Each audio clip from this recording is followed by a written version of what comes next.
When it comes to what you need as a head coach in modern college football, Shane Beamer checks off all the boxes, and he displayed all of those traits at SEC Media Days. You are Locked On Gamecocks, your daily podcast on the South Carolina Gamecocks, part of the Locked On Podcast Network, your team every day. Hello, Gamecock Nation, and welcome back to the Locked On Gamecocks podcast, your show for the latest headlines and potential storylines on South Carolina Gamecock athletics. I am Andrew Lyon, the host of the Locked On Gamecocks podcast, and you can find my written work over on Gamecocks Digest on SI.com.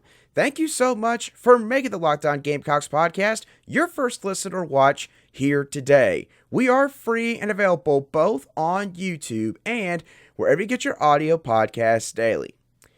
Shane Beamer and his three player representatives in Tonka Hemingway, Spencer Rattler, and Kai Kroger all went up to Nashville on Thursday for SEC Media Days. And I think that we all knew that by the end of Thursday, South Carolina's contingent was going to be the talk of all of the analysts and pundits discussing the final day of this Media Day extravaganza hosted in Nashville. And when looking at what Shane Beamer said specifically, considering both the obvious and hidden messages that he delivered yesterday morning, Shane Beamer displayed at SEC Media Days why he is a perfect fit for modern college football. In previous years, college football coaches were coaches who typically were offensive and defensive coordinators before they ever became a head coach at a certain program. But they would still either possibly call plays on their respective side of the ball, or at the minimum, they would provide heavy oversight when it came to that side of the ball. And while those kind of coaches, in terms of the conventional path, hasn't fully gone away, now more than ever, we are all starting to see coaches who maybe don't take the conventional route. Maybe they end up being a position coach, and at some point, they just work their way up the ladder long enough to where they end up getting a head coaching gig. And we see this at multiple different schools. Clemson's Dabo Swinney, admittedly, is an example of this. Arkansas' Sam Pittman, South Carolina's Shane Beamer, Texas Tech's Joey McGuire, and now Colorado's Deion Sanders. And the similarity between all of the coaches that I just mentioned is they all have a high football acumen, but they all also serve more so as CEO type coaches, where they are primarily good at organization of the entire structure of a program, and a couple of these guys can recruit really, really well. And this is the route that the sport is heading towards due to all the changes in college football with the transfer portal and name, image, and likeness. Because obviously I just mentioned NIL. With the transfer portal, you see constant roster turnover. So you need somebody that's going to have good foresight, that's going to have good management of their personnel. And also, you need someone that understands the impact that social media and marketing has both on individual players, but also for a football program in terms of advertising what it is that you have to offer. Now, with all this bearing in mind, what is it that modern college football coaches have to possess, specifically speaking? And then we're going to relate this back to Shane Beamer. First of all, modern college football head coaches, they need to possess the ability to relate to the younger generation. Now, that doesn't mean that these coaches have to fully dive into all of the latest TikTok trends, literally be participating in them, maybe with respective prospects. However, they've got to understand how these trends affect 16, 17, 18-year-old kids. And they've also still got to find a way to possibly use some anecdotal stories from maybe their life journey or some of the things that they have witnessed occur in their careers up to that point. Some way that is going to resonate with the kid and also his parents or guardians. Another thing that modern college football coaches have to be able to do is they have to be advantageous in the digital space. In essence, social media offers a great opportunity for you to reach out to a much bigger audience. So, modern college football coaches, you have to take advantage of that to a certain degree. You got social media channels that you can use. You got YouTube that you can use. Word of mouth, while it is still something that can favor you maybe in specific concentrated areas, that's no longer the primary way that you get sort of your overall message out about your football program.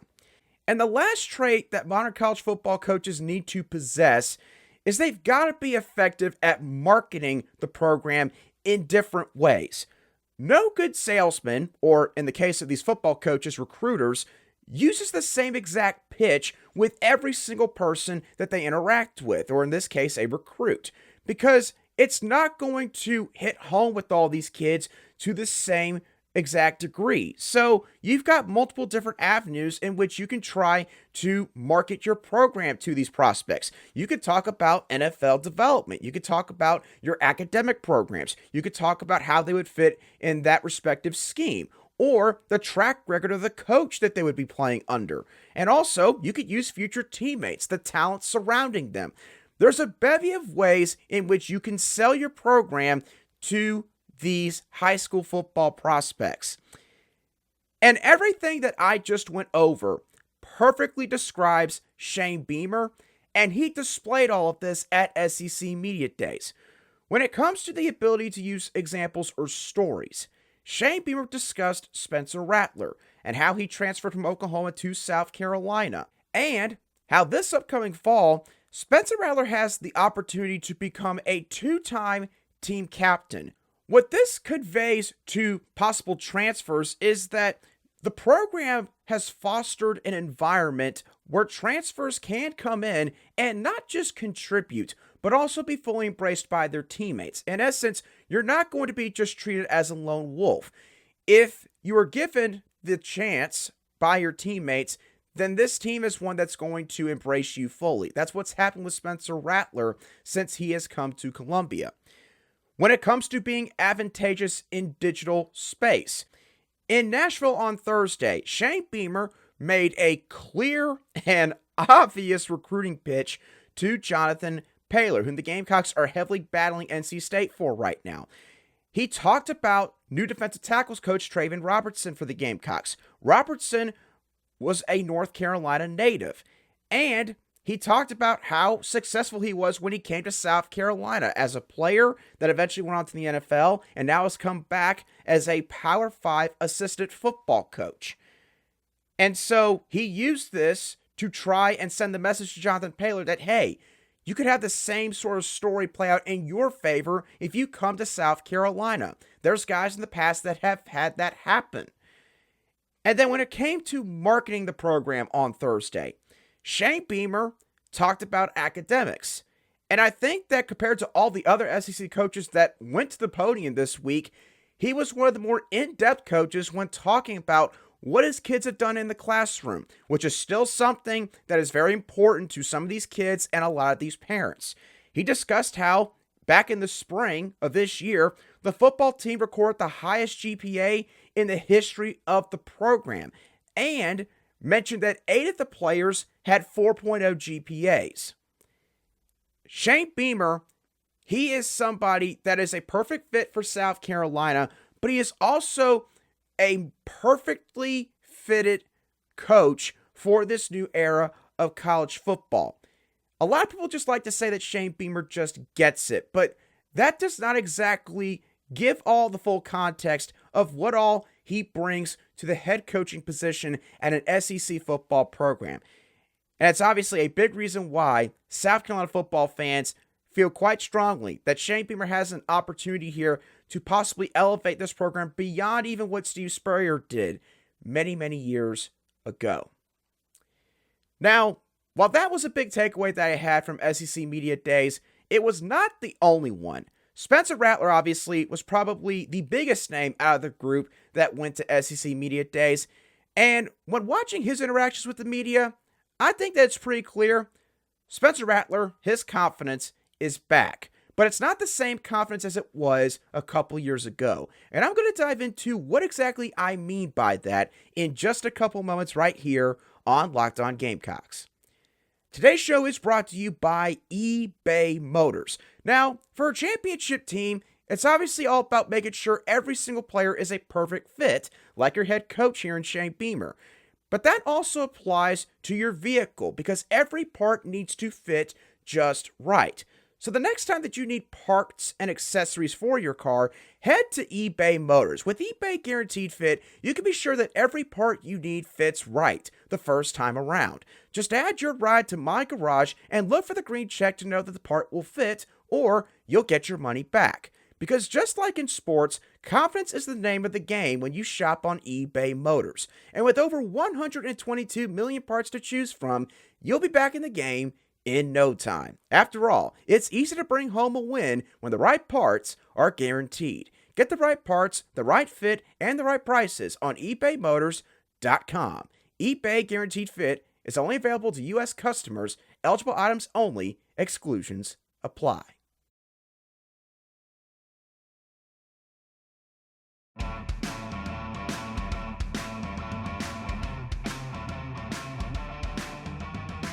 Welcome back to this Friday edition of the Locked On Gamecocks podcast, where we cover your South Carolina Gamecocks every single day in 30 minutes or less.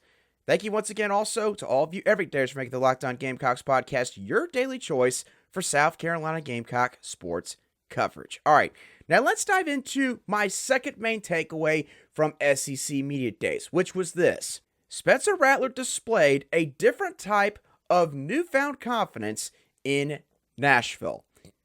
The way in which Spencer Rattler carried himself on Thursday, to me, it conveyed a lot of confidence. But the thing that I think is different about Spencer Rattler's confidence right now is it's a little bit more quiet and humble confidence. But nonetheless, this is a type of confidence that, quite frankly, Gamecock fans, in my opinion, have not seen in Spencer Rattler since his arrival at South Carolina. Of course, you can maybe point to the Tennessee and Clemson games and what all he was doing in both of those contests, but I don't really count those because you're quite literally in the middle of a heated battle against your opponent. And when I talk about confidence here, I'm talking about confidence off the field, away from these games.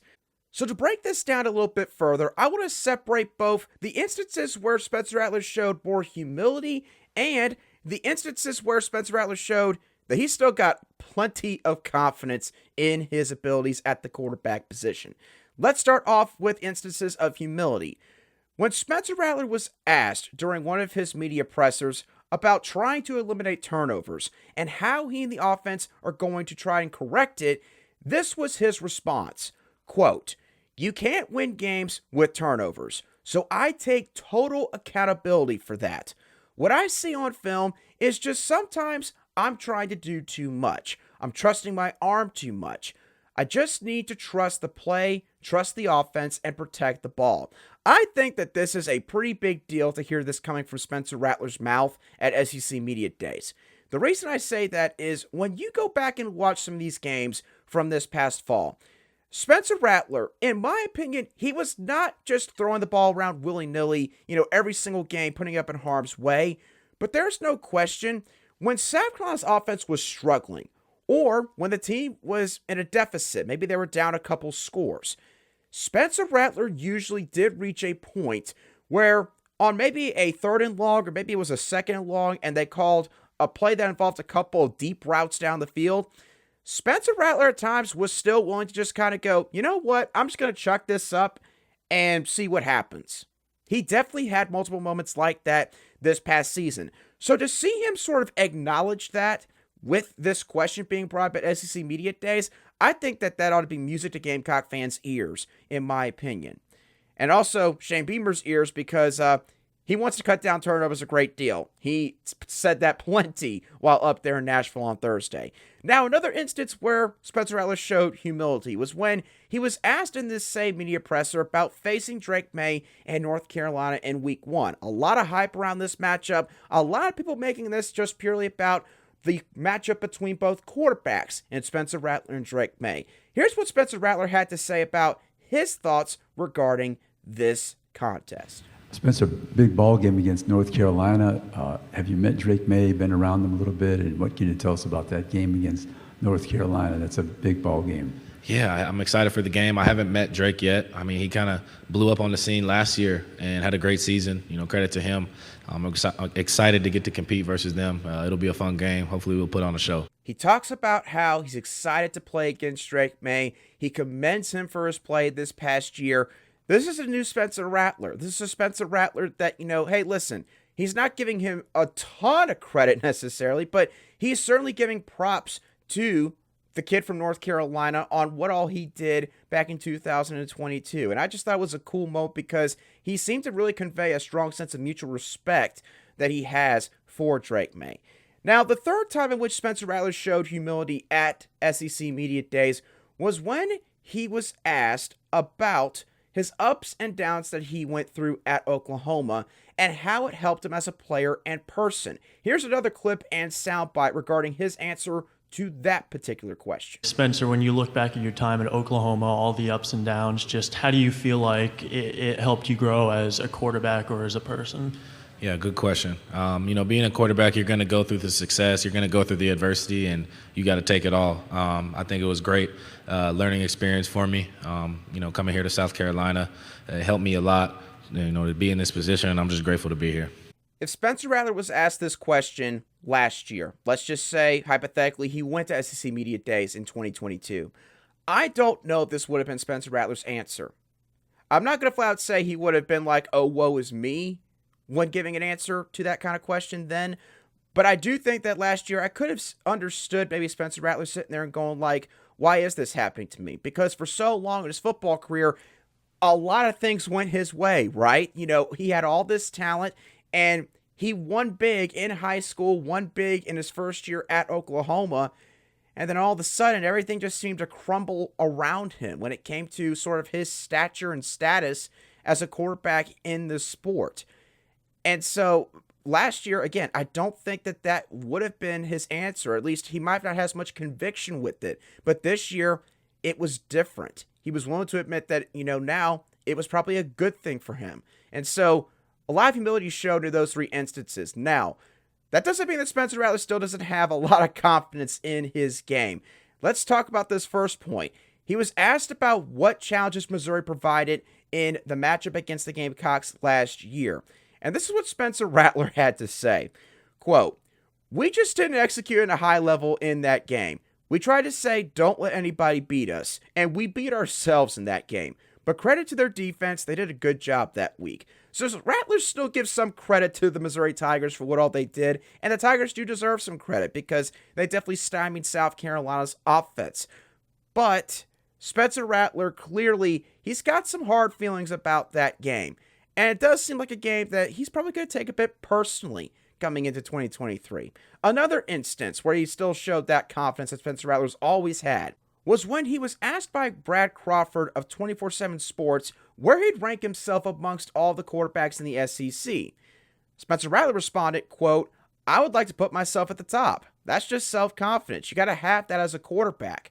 But it's always much respect to all the other quarterbacks because there's so many great quarterbacks in this league." So again, still showed humility on the back end, but at the beginning, he still made sure that everyone knew, I still feel like I'm the best quarterback in this conference. And clearly, if you're a Gamecock fan, I think you still want to hear that from Spencer Rattler.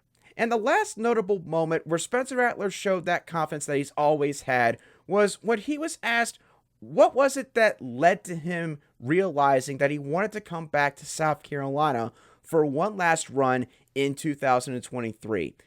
I think you're going to be quite intrigued to see and hear the response that he had to this question. We definitely weighed all the options, my family and I, and talking to certain people, and obviously that next level, had a real, choice to pick. I just waited out. I thought there was more pros were coming back. I graduated in December. I'll get my degree, so that's important to my family and I. And then, I just felt like we left a little on the table, and I feel like that's why, Juice and I and other guys decided to come back to run it back one more time. Now, when it comes to that pause that he gave in the middle of that answer, obviously I'm not going to try to overanalyze it, but in my opinion, that pause sort of indicates that, Spencer Rattler, he knows and he feels like he's an NFL quarterback. And again, it probably went against his original plan of, what he intended to do at South Carolina. He was hoping that last year he was going to do so well that he would already be in the NFL right now. But it didn't work out that way. But despite that, as he continued with his answer, he said that, hey, he wanted to come back because he felt like there was more pros than cons. In essence, Spencer Rattler bet on himself. He's betting on himself by coming back to South Carolina for one more year because he thinks that he is better than where some of these scouts probably slotted him in terms of his potential draft stock coming into this past draft cycle. I say all that to say this, folks. In terms of his confidence and now his humility that's added to it, Spencer Rattler is back. He's 100% back.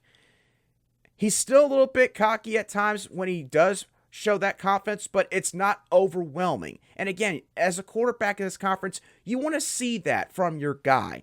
But now that he's faced some adversity, it has brought him down at multiple points in his career, and it has caused him to become more humble and I think a lot more grateful, honestly, for just the fact that he is able to do what he does, which is play the sport of football at this point. So in my opinion, there's no question about it. Spencer Rattler, he was a big winner at SEC Media Days because of how he gave his answers, not just what he stated in his answers. Okay, let's dive into a couple more takeaways now that I had from SEC Media Days. And this first one covers a notable freshman that arrived on campus just a little while back in Nyckoles Harbor. Because based on what Shane Beamer said up in Nashville on Thursday, Nyckoles Harbor is going to do a little bit of everything for this football team, it seems. And maybe that isn't supposed to be shocking to any of us, but I was intrigued by how exactly Shane Beamer worded his answers to the question of what is Nyckoles Harbor's role going to be. We all know he's going to play wide receiver. We all know that he's very likely going to get plenty of snaps at that spot. He did not get brought into this program to basically sit and ride the pine in year one. But Shane Beamer mentioned that, he's going to do things such as catch the football, run with the football, and at the end, Alyssa Lang, a fellow Gamecock alum, she joked about how, I'm sure that Pete Limbo also asked, if he could play on some special teams units too. And Shane Beamer was like, yeah, no, he's going to play special teams. So Nyckoles Harbor, from the sounds of it, I'm obviously not going to compare him to Deebo Samuel, but it sounds like he's going to fill a Deebo Samuel type role, at least at the beginning of his football career here, in the sense that he's going to do a little bit of everything. Now, he's not going to line up at running back, I don't think, at any point. In terms of carrying the football, the way I understand that is he might do some jet sweep motions into the backfield, get some handoffs, be given a chance to get a full head of steam, which for Nyckoles Harbor, honestly, if you're going to utilize him in some run plays, that is the best way to use him right there. Let him get a head start, let him get moving, because he's just so fast that even if some defensive ends in this conference are in good position at the start of maybe a jet sweep, Nyckoles Harbor's so quick and he's got a lot of length and he packs a lot of muscle on his frame that those guys, for the most part, are probably not going to be able to get to him that easily unless they got some help scraping over behind them from the second and third level. So I was pretty intrigued by sort of how Shane Beamer answered those questions surrounding Nyckoles Harbor, and it seems like that Nyckoles Harbor, he might be used as a bit more of a Swiss Army knife, more so than we all thought heading into this Media Days week. Now, another quick takeaway that I had from SEC Media Days is Shane Beamer, he might be trying to now keep LaNorris Sellers as one of the biggest secrets on this football team when talking to the media, because he did not get asked maybe much about LaNorris Sellers, but there were a couple of people, I know Brad Crawford was one of them, who asked Shane Beamer sort of, hey, what is the role going to be for LaNorris Sellers in 2023? And Beamer, when he gave his answer, he kind of downplayed LaNorris Sellers' potential role in the offense, stating like, hey, yeah, the kid's really big and he's got some potential, but, he's still a freshman and, Spencer Rattler is our starting quarterback. People don't talk about Luke Doty enough anymore, bringing up Tanner Bailey and Colton Gather, bringing up the entire room. So what Shane Beamer is clearly doing here? He is clearly trying to throw a smokescreen over here and tell everybody, hey, look over there. Don't look over here at my really special true freshman quarterback that's now on this roster that might be a superstar for us if he develops and progresses like we all think he will over the next couple of years. That is absolutely the strategy that Shane Beamer employed at SEC Media Days. And hey, if I was in his shoes, I would probably do the same thing. Because LaNorris Sellers, first of all, I don't believe a word of what he says when he says that, he's maybe not sure of what his role is going to be yet. I think this staff already has got a game plan of sort of how they're going to utilize him on the field in certain situations, whether it's short yardage or maybe, again, every once in a while, let him go out there to start a drive on a new set of downs. I think that he is going to play in year one, no question about that. But if Shane Beamer has it his way, everybody outside of South Carolina, they're not going to know a daggum thing about him until he makes some plays this fall. And then he'll start to get a lot more attention, and there's nothing he could do at that point. But that was quite interesting. And then one last takeaway to leave y'all with. Elijah Caldwell, a true freshman wide receiver that just, I believe, got here this summer as well as Nyckoles Harper, who I mentioned earlier. He's apparently a kid to watch on this offense. Spencer Rattler was asked multiple times by different people at SEC Media Days on Thursday, who are some guys to watch on offense? Who are some of the veterans we need to look out for? Who are some of the young guys we need to look out for? And obviously, fans always want to know, what's the future going to look like on this team? And Spencer Rattler, he brought Nyckoles Harper because, duh, obviously, but he also brought up Elijah Caldwell every single time alongside Nyckoles Harper. And that is also good news, in my opinion, because, well, first of all, when it comes from the quarterback, your star quarterback on your football team, that's saying something. Because Spencer Rattler, he threw out Xavier Legette, he threw out Amari Brown, and, obviously Nyckoles Harper, and those were kind of maybe some expected names, right? But Elijah Caldwell, he's not exactly a kid that's been talked about a lot this offseason, myself included. I haven't talked about him a lot on this show, but apparently I'm going to have to start doing so now because Spencer Rattler, he said, look, this kid's a sleeper. I think it's going to help in year one. So, in terms of maybe that 4th, 5th, 6th wide receiver, that second line of receivers, that is just as important as that first group. Because, look, I do think that some combination of Juice Wells, clearly, Xavier Legette, and Amari Brown or Eddie Lewis, some combination of those four, that's going to be your starting trio right there. And then you throw Nyckoles Harper, you throw in whoever doesn't start between Amari Brown or Eddie Lewis, that's 5 right there. At wide receiver, you kind of like to have, 6 guys that you can really trust. Maybe even 7, but I think 6 is a good number.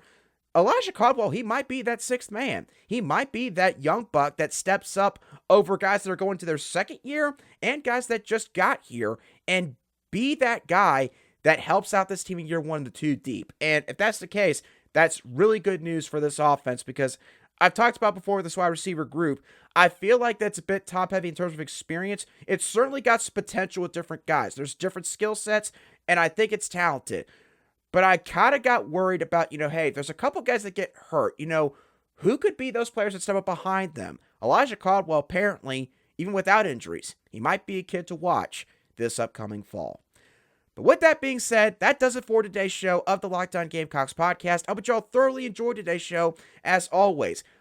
What were your overall takeaways from SEC Media Days? What were your thoughts on Shane Beamer, Spencer Rattler, maybe Tonka Hemingway or Kai Kroger, and also maybe some other things that you might have heard that I didn't bring up on the show? No matter what your thoughts are, let me know down below in the comments section if you watch today's show on YouTube, or you can shoot me a direct message on Twitter at @aline_SC if you listen to today's show on an audio podcast app. And once again, thank y'all so much for tuning in to today's edition of the Locked On Gamecocks podcast. Have a great rest of your Friday, and I'll be sure to catch y'all on the next show of the Locked On Gamecocks podcast.